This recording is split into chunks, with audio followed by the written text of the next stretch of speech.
Listen at work. You're in good company. KMO Country 99.3.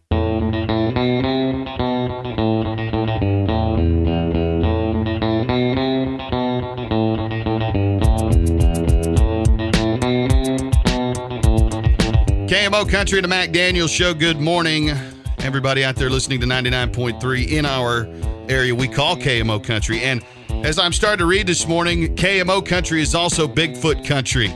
And we welcome in from KentuckyBigfoot.com, lead investigator Parker Duvall. Good morning, man. Hey, how's it going?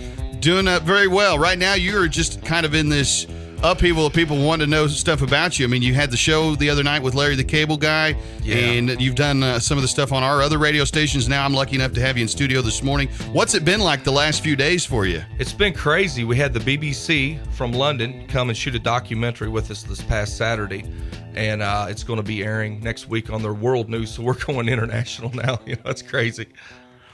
Well, and that's the thing about it, man, is I started to look at it, I was like, well, I'm expecting to run into a crazy person here, right? Because we talked about this off the air. Yeah, sure. But you guys, and some other folks have backed this up, you guys are taking this from a real scientific and logical standpoint, right? Absolutely, you have to on a subject like this. It's a hard pill for people to swallow. So tell us about what's going on here with your recent investigations, and if you want to, you can do your breaking news and all that stuff. Yeah, sure. When I got involved in this, my mother had passed away about 3.5 years ago, and you go through a time when you want some questions answered. This is one of the questions I wanted answered. So, it was a question that I could go get answered. So I did, and I've got it answered.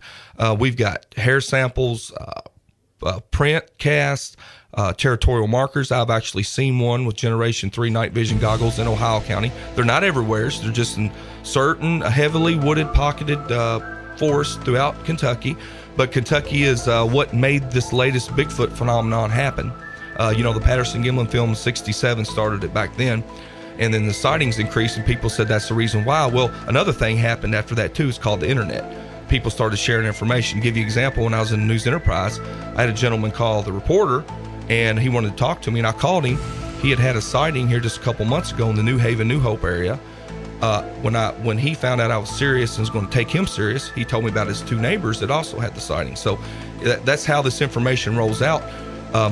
It's getting cited a lot, but most people's not reporting it. They're afraid of laughter and ridicule. We estimate maybe 3% of people that see these things actually report them. So a lot of people are seeing them. They're just, they're afraid of being laughed at, but they're real flesh and blood animals. The DNA, the Science Journal is already out there under peer review. There's actually scientists from around the world signing off on this as a new species, and a lot of the DNA came from right here in Kentucky.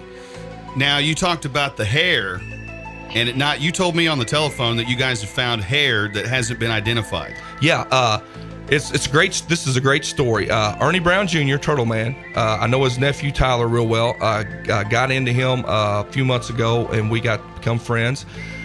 When he found out what I did, he came forward. He said, I had a sighting when I was 9 years old in Washington County. I said, really, Ernie? He said, yeah. So he gave me the whole story. And he said it's as scared as he's ever been in his life. He said, I fear no fear, and the guy doesn't. He went back the next day after he ran from the place he seen this, and 8 foot up in the air in a tree break where this thing came through the woods breaking trees was a clump of hair. He had saved that his whole life. That was very, very dear to him.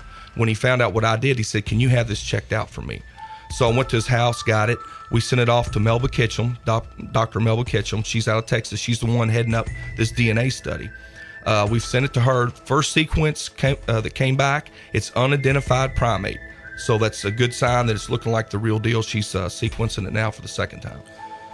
See, there you go. I told you, world news here this morning on KMO Country 99.3. And we talked about it before we came on there. I said, it's awful arrogant as humans to say we know everything. We got it all figured out. Yeah, we're very arrogant. I've thought to myself, maybe it's just a big orangutan. But then you say, unidentified primate. No, we thought that too. Gigantopithecus blacki was a real living bipedal 10-foot ape from Asia, that lived 100 to 300,000 years ago. We know this. we thought it was a descendant of that at first. Now, no. The DNA's coming back. These things are classified as modern humans.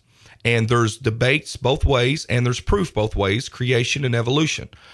Creation is, in the Bible, in Genesis, talks about Esau's descendants were covered in hair, lived out in the mountains and valleys, and great hunters. God put a mark on Cain. Could this mark, cast him from mankind? Could this mark been the ugly appearance? I don't know.